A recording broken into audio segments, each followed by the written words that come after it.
Assalamualaikum warahmatullahi wabarakatuh. Perkenalkan, nama Ibu Bu Husnia, Ibu mengampu Mapel Prakarya dan PPKN.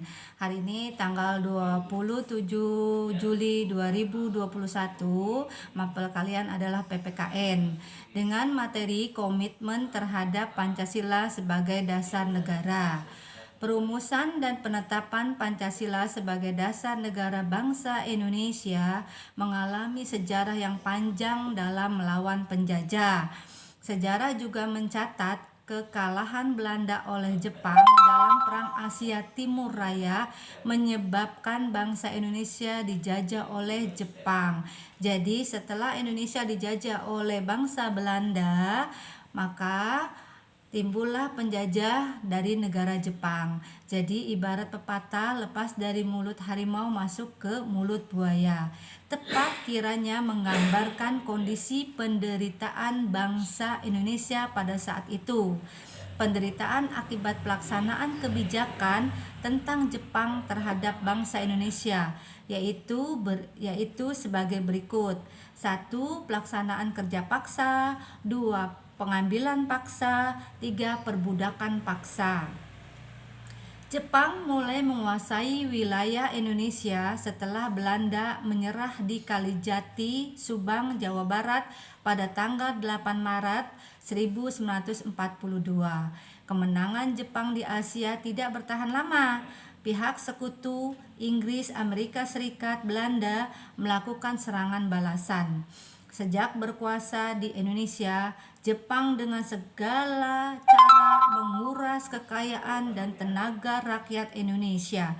Namun, penderitaan tersebut tidak menyurutkan semangat perjuangan kita untuk meraih kemerdekaan. Berbagai upaya dilakukan bangsa Indonesia dengan menyusun barisan dan bersatu padu mewujudkan kemerdekaan yang dicita-citakan. Perjuangan bangsa Indonesia selanjutnya mempersiapkan dasar negara Indonesia. Janji kemerdekaan Jepang untuk Indonesia.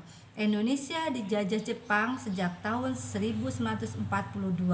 Pada tahun 1945, tentara Jepang mulai mengalami kekalahan. Pasukan Jepang dikalahkan oleh Amerika, dan dengan kekalahannya bangsa Jepang terpaksa menjanjikan kemerdekaan kepada rakyat Indonesia, yaitu janji Jepang membentuk BPUPKI direalisasikan pada tanggal 29 April 1945 bersamaan dengan hari ulang tahun Kaisar Hirohito. Secara resmi, BPUPKI dilantik oleh Jepang dengan anggota berjumlah 62 orang yang terdiri dari bangsa Indonesia dan 7 perwakilan dari bangsa Jepang. BPUPKI mengadakan sidang sebanyak 2 kali, sidang resmi dan 1 kali sidang tidak resmi.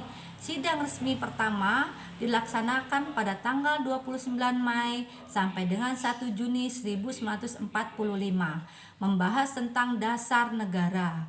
Sidang kedua berlangsung pada tanggal 10 sampai dengan 17 Juli 1945 dengan membahas rancangan undang-undang dasar. Proses perumusan Pancasila. Pada persidangan dikemukakan berbagai pendapat tentang dasar negara yang akan dipakai Indonesia merdeka. Pendapat tersebut disampaikan oleh Profesor Muhammad Yamin pada tanggal 29 Mei 1945. Beliau mengemukakan 5 atas dasar negara kebangsaan Republik Indonesia sebagai berikut. 1. Pri kebangsaan. 2. Pri keadilan. 3. Pri ketuhanan. 4. Pri kerakyatan. 5. Kesejahteraan rakyat.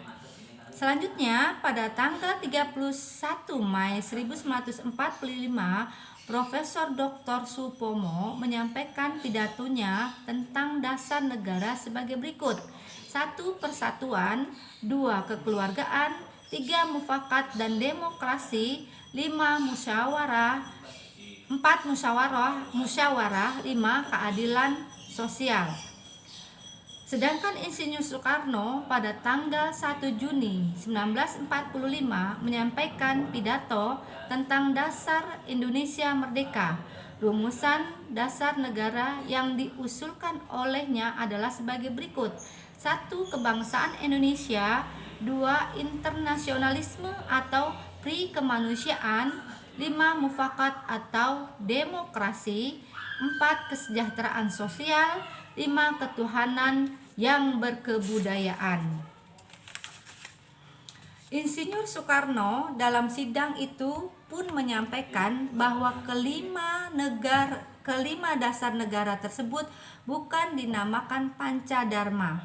Atas petunjuk seorang teman ahli bahasa, rumusan dasar negara tersebut dinamakan Pancasila. Sila artinya asas atau dasar, dan di atas kelima dasar itulah mendirikan negara Indonesia yang kekal dan abadi. Jadi pelajaran hari ini cukup sekian dari Ibu. Nanti Ibu rangkum, setelah itu kalian menyalin ya. Jangan tidak dikumpulkan tugas yang sudah diberikan oleh Ibu. Cukup sekian hari ini pelajaran PPKN. Billahi taufiq wal hidayah. Wassalamualaikum warahmatullahi wabarakatuh.